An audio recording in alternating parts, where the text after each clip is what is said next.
The 19th of June 2026, Venus, Friday morning. A brief reading from the Common Buddhist Text, Guidance and Insight from the Buddha. Chief editor of this compilation is Dr. Mahadhamma Kosachan, or Brahma Pandit. We are in chapter 9 on wisdom from the perspective of the Mahayana tradition. We left off on critical reflection on the idea of a creator God. Arguments against a creator God. This passage continues a theme found in the Theravada tradition. It arises some of the same arguments found in a secular arguments against a creator God, although does not discuss the idea that such a deity might allow free will. It argues that anything created by an external and unitary God would also be eternal and unitary. Yet the things we experience are clearly not eternal and are diverse. A God who created beings in subhuman rebirths could be compassionate. If evil done by people comes from the devil, not God, then he is not all-powerful. If it comes from people themselves, he is not all-powerful. And if it comes from him, then he is not benevolent. When the Buddha had explained the profound doctrine on the perfection of wisdom, a non-Buddhist in the audience called Vimati rose from his seat and addressed the Buddha, saying, "Blessed One, Gautama, Buddha, you have said that no phenomenon which arises as an inherent nature and that none are pure by nature. This is not true. The Lord God is eternal. He is the Father and the Mother who begets all beings and gives rise to all phenomena. He is the Creator who creates, forms, and sustains the world, the Atman, the eternal self." Now this person in the audience is a Hindu. Gives rise to all phenomenon. This essential self rests in the center of the heart, the size of a thumb. All phenomenon arise through the combination of many other phenomenon. So why do you say that they are not arisen?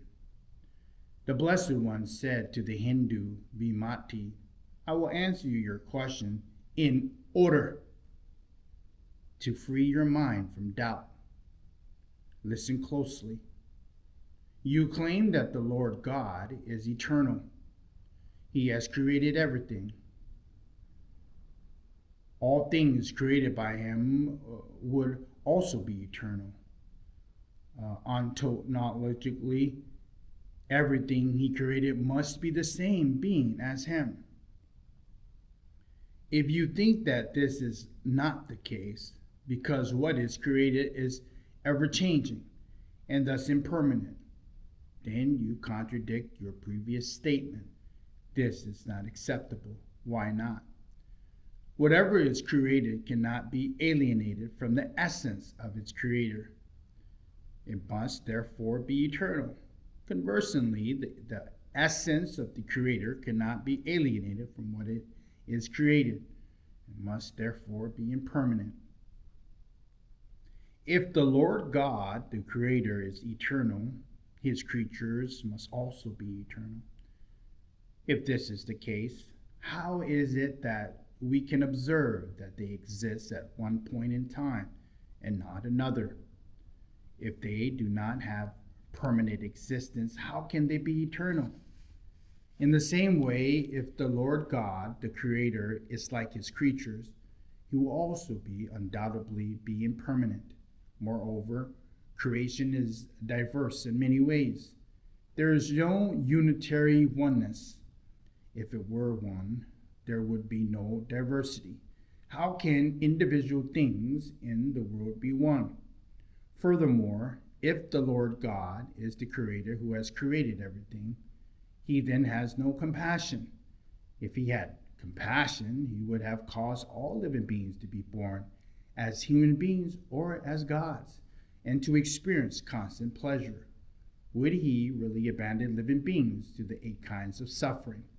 Would he let them fall into the 3 states of misfortune and undergo great suffering? If he had compassion, how could he create living beings out of himself and then harm them? If the Lord God, the Creator, is one and eternal, everything that he has created should be unchanging. Why are living beings impermanent?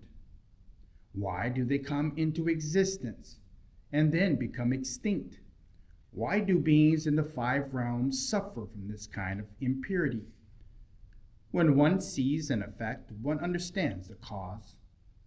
In just the same way, the Lord God is neither one nor eternal. One might claim that whatever is excellent has been created by the Lord God, while whatever is inferior and evil has been created by the devil. This, however, does not accord with reason. Why not? Whatever is good does in fact come from the Lord God. Whatever is bad from the devil, and good and bad are opposed to each other. How then can one, the Lord God, which implies that he is the Lord who is in control of everything? Moreover, many living beings are evildoers. There are only a few who do good. The devil, it would seem, is more powerful than the Lord God. Again, you claim that the good done by living beings is judged and rewarded by the Lord God, and evil done by them is inspired by the devil. Your disciples always make this claim, saying, "Those who do good will be reborn in heaven, and those who do evil will fall into hell." If being born in heaven or falling into hell is determined by one's good or evil deeds, though, how can the Lord God be their cause? When the king orders one of his subjects to proclaim an edict of a reward or promotion, we simply say that it was bestowed by the king, not by the subject who was ordered to make that proclamation. Similarly, when a king orders one of his subjects to take someone's life, we say that it was the king who killed him, not the subject who was ordered to do so. In the same way, the Lord God should be held responsible for the good deeds done by living beings, and the devil for the evil deeds. Why should living beings suffer because of their evil deeds? For these reasons, one can be certain that the Lord God is not the creator who has created everything. Furthermore, if he is one unitarily, how could he create so many innumerable good and bad minds? In this way, too, we can know that he is not one. If you say that everything comes from the Lord God, such that everything is exclusively good, how is it that we can see evil? When a man is amongst many other people, he is recognized as an evil man. People in the world all say that those who do evil suffer the outcome of their own evil deeds in hell. If the evil done by the living beings is caused by the Lord God, why is it only you who sees this as being caused by the Lord God? Someone who slanders others by claiming that they do evil deeds will be severely punished. In the same way, you would be punished for slandering the Lord God by claiming that he is the cause of evil deeds of living beings.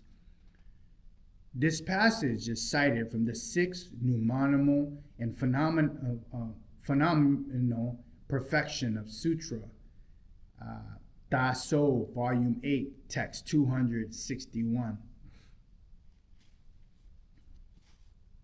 I'm going to leave off there today on this short reading on Chapter 8 on wisdom from the perspective of Mahayana tradition. We will pick up on the lack of permanent essential self. on the next one.